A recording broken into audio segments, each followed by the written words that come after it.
Okay, thanks for waiting. Just to introduce myself again for those that joined a little bit later than others, my name's Ben Jones. I work within the Visigo product team, offering support to both the sales and the product side of the business.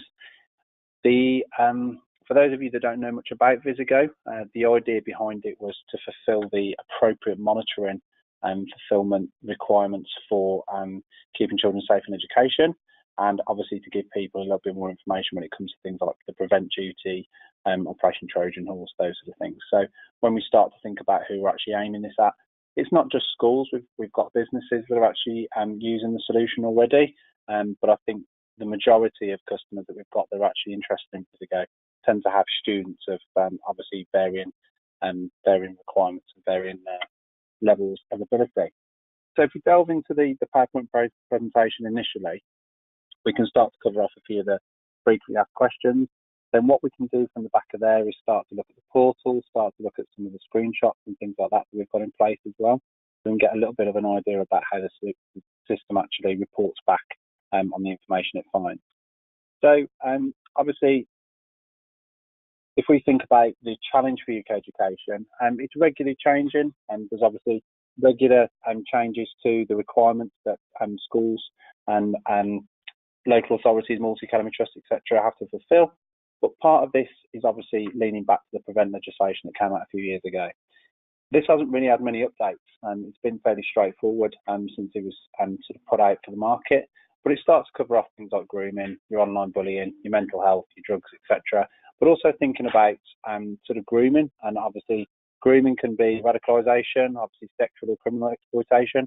What we tend to see a lot of from the sort of reports and everything that we pick up from our side of things, the majority of this tends to be it's more of we've seen a lot of obviously criminal activity, and we've seen a lot of people researching radicalisation, not actually going off and being groomed for it. Thankfully, we haven't seen too much of the sexual grooming going on, but there have been a couple of instances that we've had to report back. The way that the moderation works is that we've got a team of moderators that look at the information. So there's a team of around about 200 moderators that start to look at the information and start to feedback on the screenshot. Then it comes down to around about 16 people who are actually communicating with schools. These are people that are trained, obviously, within the latest safeguarding requirements, regularly topped up, so it's information that they're looking at on a regular basis.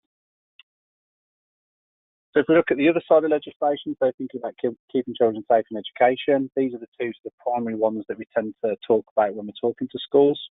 If we think about the appropriate filtering, that's something that we've been doing for a number of years already. So it's information that we've been pushing through for our Smoothwall web filtering systems.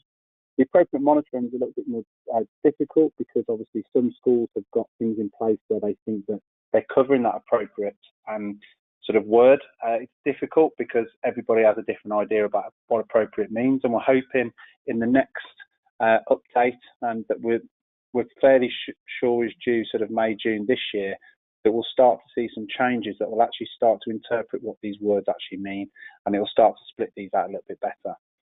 The bit at the bottom talks about overblocking, and it's something that we've always been keen to make sure that our customers have obviously got the ability to maintain their own block list and things like that. But with the fact that children and young adults have got phones, iPads and things like that on them during their school day, chances are they're probably going off and looking at things on there that you're blocking in the system anyway. So if they see a big red cross come up that says you can't have access to this content, chances are the first thing they're going to do is pick their phone out of the pocket. What we do see with Visigo is a lot of alerts that come through based off things like Facebook Messenger and sort of other chat platforms, so other social media that they might be going on to. But with things like Facebook Messenger, for example, in here, we might see that on our Smoothwall system, we can check to see if they've been on Facebook, but we won't be able to actually see what they've been talking about and who they've been chatting to within the Messenger windows. With Visigo, we can. We've seen examples where we've picked up people looking at drugs and people asking people to send new photos through and things like that. So there's a lot of activity that's going on that maybe would have got through the net before. Safer Internet Centre we work really closely with and have done for a number of years. They ask us for input when they're sort of updating their guidelines, and vice versa. So if we're making any changes, we make sure that we're talking to them about what those might look like. Things in here, so at the bottom there's a link there which will send you the guidance through after this webinar. But if you look on the left-hand side, you can see things like age appropriate, bring your own device, data retention. We cover off all of that, so it's better that we send that so you can actually digest that yourselves. The only one I will point out is the monitoring policy. It's important that all schools have acceptable use policies in place. We can give you guidance on what these might look like. And as part of GDPR, we've actually got a document which talks about our requirements, your requirements, and obviously how those will be interpreted by the wider audience. So things like your parents, we've got a document that you can actually send out to parents to inform them about their right of privacy, etc. The 3 Cs are something we're quite sort of keen on here. So it's the 3 Cs was something we did with our Smoothwall side of things. But in Visigo world, we talk about content, contact, conduct. So obviously what they're being exposed to, and so what they're actually going off and looking at, and who they're contacting and how they're contacting them. So that could be done in a number of different ways. And obviously their personal conduct. And with GDPR, there is that ability to remove certain amounts of data, but with the fact that prevent duty and keeping children safe and those sort of things are in place, chances are a school wouldn't be sort of sat under the same sort of guidance. They wouldn't necessarily have to go off and delete the same amount of information as, say, a private company might have to do. So it's a little bit difficult to interpret how those might look. But obviously we're a month away now, and we'll continue to update our customer base as we see fit. So the solution itself, the way the system works, we've got a PC, a Mac, and a Chromebook client currently. The way these work are fairly similar. So somebody types some information into the system. The system is then able to take a screenshot of what they're doing. It then reports into an AI system. So the Smoothwall Concentrator is an artificial intelligence system that can start to interpret the information that's coming through. What this does is it starts to pick up on the information and starts to understand what they're doing, why they're doing it, how they're doing it, and obviously where they're doing it. It may then want to get a little bit more information off the back of that. So it might want to actually see a screenshot that it can present to a human moderator. So this is where the human side of things start to come in. They start to look at the screenshots, but the way that we work on a profile basis. So we're not just looking at one-off events. So if somebody's typed in a swear word, for example, today, if they typed it in recently as well, or typed in another swear word, then obviously the level of severity is going to be slightly different. We've got 10 categories in total, of which we've also got 2 extra categories that kind of fit in across the board, one being a spammer and one being a general risk. So if somebody was to hit several different categories, we might send out a general risk category. These alerts are sent out to a safeguarding contact that the school themselves define. These can be changed. What we'd normally recommend is you've got a distribution group of some kind at your end. So it could be that we send these alerts to Visigo at your school domain. When that information is sent out, obviously you can then decide who that's sent to. So if you've got staff changes or you've got maternity leave or anything like that, obviously you can start to change who those alerts were going through to. The information then is sat in the portal. So even if we haven't sent an alert out via email because it's a lower level category or it's a lower level alert, that information would still be sat in the portal. It's information you could then start to pull through and start to use as you see fit. You can export the information from there. We send out a weekly digest, so you've got an idea of how many alerts you've had in a given period. We also start to look at the devices at this point, so you can start to see which devices are connected, when they're last connected, when they last sent information, and obviously you can make sure that everything's as healthy as it can be. With certain alerts, it might be that these actually deem as being a phone call as well. So it could be that we've put the information into the portal, we've emailed the information across, and we also need to contact you. We've got a document that defines how all these work. It's slightly different for primary schools as it would be for secondary schools, as you might understand. Some schools will want to know every time a student types in a swear word, for example. That's information you can find in the portal. It's not necessarily something we're going to send through direct to the school, but the way that we alert will differ depending on whether you're a primary school or a secondary school or an FE college. We've seen examples where students have been going off and obviously researching for various reasons. They could be looking at things like, we'll go back to the drugs example. We had an example where we had 4 students on the same afternoon trying to buy drugs in different ways. The way our system works, it doesn't just look at keywords, so it looks at the context of the information they're actually typing. So we can start to understand why they're looking at information. So they could substitute a word, for example. So in this instance, we had a student that was looking for Haribo. Now, obviously, Haribo's talked about in a different context is obviously not going to generate an alert.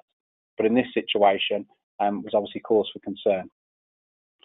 The information is obviously dealt with by your safeguarding leads. At that point, that's the information handed over, and that's down to you how you deal with that internally. And obviously, that's the information that would be looked at when your offset inspectors and things like that come in. So from our perspective, once we've delivered the information to you, we can support you, and obviously we'll give you as much guidance as we can. But that's kind of where our side of things ends and yours begins. So how you deal with those things internally are completely down to yourselves. At this point, what I'll do is I'll drop onto a demo portal so you can have a quick look and see how that might work. So we've got a portal in place here. So I've logged in just as a test user. On this page, you'll see that I've just got a random sort of test organisation. This is where you could have multiple organisations or multiple, maybe you could have different areas of the schools. It could be a through school, so you've got a primary area, a secondary area. We can split those out if we need to. But if you're a multi-academy trust or a local authority or somebody overseeing multiple schools for any reason, you would start to see multiple organisations within this view. From there, you've also got a dashboard view. So if I just change the date back a little bit, we can start to see that on this dashboard view, we had 10 users active between the 1st of December last year and obviously today, 17 devices, and just over 7,800 captures. Captures are the amount of text that's typed in, it's not necessarily the amount of screenshots we've taken. And all the screenshots aren't necessarily sent up, it depends on what our AI system decides it needs to do with that information. You'll see actionable events. We've got 2 cyberbullies. We can click from there straight through, and that takes you through to the events page. At this point, you can start to see obviously who the user is, obviously the school they're connected to or the organisation they're connected to, and then the level of severity on the left-hand side. So you can see here we've got a level 4, and it's a cyberbully. So this user has used hate speech and abusive language within this given period. You can also start to filter at this point, so you can actually start to look at specific risk categories. So obviously we've only had one, and there's only been a cyberbully in this period. But back on that dashboard view, you can see the other ones that might appear. General risk and spammer don't appear on this screen unless they're required. So unless somebody actually hits one of those alerts, then those will be hidden within this view. Back on the events page, within that filter, you can filter based on risk. You can also filter based on risk level. So 1 to 5. 1 to 5 within each of those categories, and as I said before, we'll get that information through to you so you can start to understand how that might look. You can also search based on the username, so you can start to search for a specific person if you need to. So it might be that we want to see what IE user's been doing, and obviously we can start to pull that information through and report on it as possible as we need. At the top, you'll see we've got an export option. So from here, you can also export the information out. Takes it out into a CSV format, and from there you'll have links for things like screenshots and stuff like that. So you can start to pull the information into a behaviour management system if you need to. So if you've got your own one that you run in, things like Sleuth or CPOMs or Safeguard, you can start to actually put the information into there and report on it as necessary. On the device page, not the best view, unfortunately. So a lot of these are in a critical state because they've not been turned on. But you can see that we've got a status on the left-hand side, then obviously host name, last seen, last capture. They check in every 24 minutes. So if your devices have got the client installed, that will check in every 24 minutes. For Chrome, you deploy this using Google Admin Console, so the G Suite Admin Console. For Windows, you would use obviously you could use group policy, so we give you a customized MSI, or you can start to use things like SCCM platforms, etc. And for Mac, you can either obviously deploy it one-to-one if you want to, or you can start to actually push this out using Apple Remote sort of tools. The operating systems we support, so anything from Windows 7 32-bit up for Windows. OS, we look at Yosemite and Sierra, and then Chrome. And to be honest, Chrome tends to be pretty up to date anyway, so that's not necessarily something to worry about. Client version, bonuses, once this is installed, we've got an automatic updating feature built into the client. So you shouldn't have to go around and replace the client on any of the machines unless obviously you're changing those out for something else. The way this system would work, we just push the update out. So it's not calling home, it's not doing that check-in. We could just push them out should we need to. So we've got, for example, a college that's running sort of 2,500 of these clients across their estate. They've actually done checks to make sure that it's not sort of having any negative impact, not just on their machines, but also on their network. So starting to think about obviously the broadband data and things like that. They can't actually see this touching the network, which is really obviously really useful information for us to be able to pass back. Status information on the right hand side of that page there. So obviously it gives you an idea about how long that device hasn't connected for. It could be that the device is something that goes home with somebody. This should work on a home network unless somebody for any reason has blocked the access to our smoothwall.com domain. It uses port 18443. So for anybody technical, that means you want to start opening ports or anything like that. We can build proxy details into it as well. So obviously if your systems are sat beyond proxies, we can start to put those into the package builders. And that's the sort of information we ask for at the time of requesting the information from yourselves. So once the software is deployed, the idea is it sits silently on the machine. Only an administrator can actually stop the software from running. Anybody else obviously won't be able to have the access to stop the services themselves. If they do, they automatically restart. Once this is up and running, obviously those will carry on communicating in. It's a 24/7 service, so we've got 24/7 moderation, 24/7 support. We've also got the ability for this to work offline. So if a device for any reason can't connect to our servers, so it could be that they're on a train and obviously not connected to an internet connection. It could be that for one of many reasons, it can't communicate to our servers. The machine will store the information and send it through as and when it can. So provided you don't run any deep freeze programs or anything like that, the system will automatically send this information through the next time it gets an active internet connection. Just drop back into the slideshow for a couple of minutes. So mentioned about the categories. So here's an example of one of those. So we've got cyberbullying, personal singles out individuals for a campaign of intimidation, abuse, etc. Then you've got an example for each one about the risk scale and obviously some kind of information about what that might look like. So you can start to sort of pick at those as you need to. As I said, we've got a document with all those in, so we'll feed that back to you. Couple of views there. So obviously the graph's been updated slightly since this was put together. But you can start to see how this activity is pulled in, and obviously you can start to report on it. Key features and benefits. I've mentioned most of them. So obviously we've talked about text-based analysis, circumventing encrypted sites, etc. We don't really care about where you type in. It's just the fact that somebody's actually typing into the system. So it could be they're just sat on a desktop and they're typing away at the keyboard. It could be that they're sat in a chat room or something like that. Obviously, we'll start to pick that information up. Moderation at the bottom. Obviously, I've talked about all of those really. And the one at the bottom there, the removal of false positives. This is a big thing because a lot of our competitors that we're working to obviously replace in some of our schools are delivering a lot of false positives. There's a lot of information that maybe you don't need. It's information that maybe you would find irrelevant, obviously, as it comes through. I can remember looking at one of the competitors and some of the information was coming through to one of the schools. They were trying to deal with around about 1 million screenshots over a weekly period. It's a big site, it's a big college. Problem they've got is obviously they haven't got the ability for somebody to sit through and actually manage that.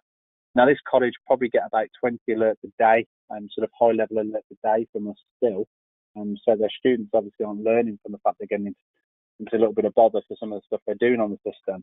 But we've picked up quite a few alerts from there for vulnerable users. They're not just thinking about the fact that we're trying to get people into bother for what they're doing, but also thinking about the fact that there's people that might be sort of suicidal and at risk of harming themselves, or indeed that they're actually being abused in one of several ways. So we've had things where maybe dad's been pushing around somebody at home, or mom's hit me and things like that. And it's information that may be quite useful for the school, even if they don't confront the young person about it.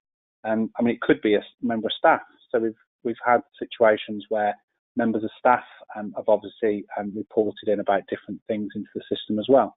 So when the moderators speak to the school, they can start to give a little bit of information. We're not there to guide them on what they need to do, but it's giving them the information in the right format, and it's that ability to actually start to move forward with that and build a stronger relationship with their internal peers. And that is pretty much the presentation done. So what I'd ask, if anybody's got any questions, we'll keep the webinar open for a few minutes at the end. And so if anybody's got any questions, feel free to pop them in.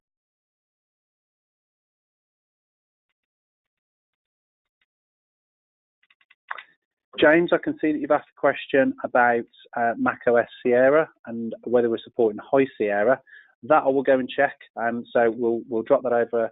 What we'll do when we respond to any of these questions, we'll copy everybody in anyway. But we'll let you know about that one. So that's something I'm not sure about, but I'm pretty sure I can get the answer this afternoon.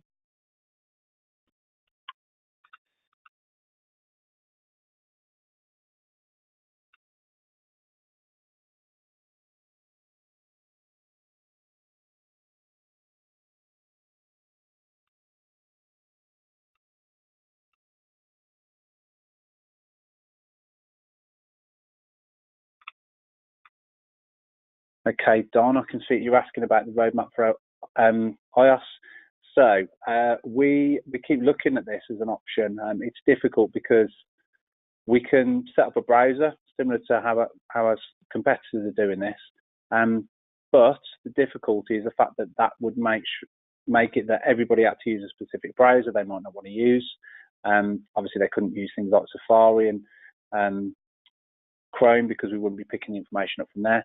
What we are looking at is because we operate an OCR side of things. So when a screenshot comes through, we read the rest of the screen to understand what else is going on.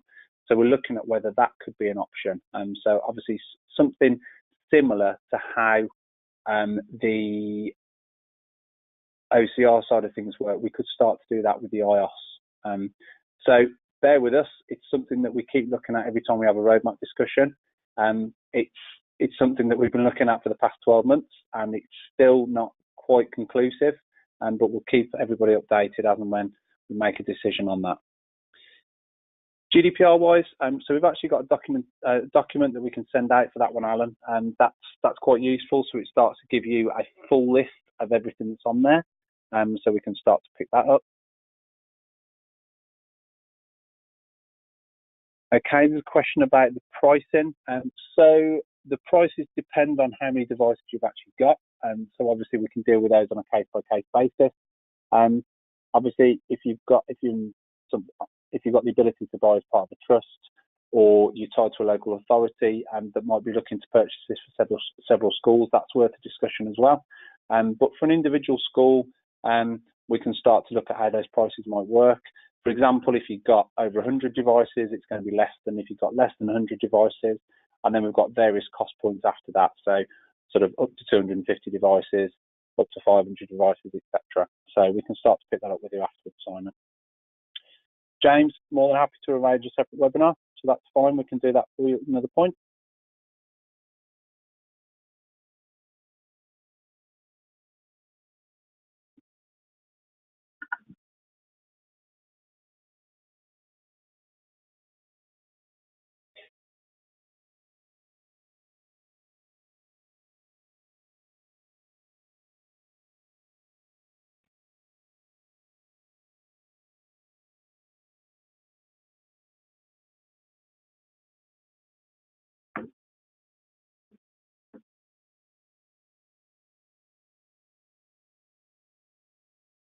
Okay, so if anybody's got any more questions that you might want to pop forward, feel free to send those over.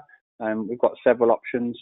If you've not got an account manager linked to yourself, then obviously you can pop those through to sales@smoothwall.net and we'll be able to pick those up for you. Thank you for your time. What we'll do is we'll send out some documentation to everybody that's been present today, and so you've got a little bit more information to be able to go and speak to the powers that be internally, and we look forward to doing some business with you soon.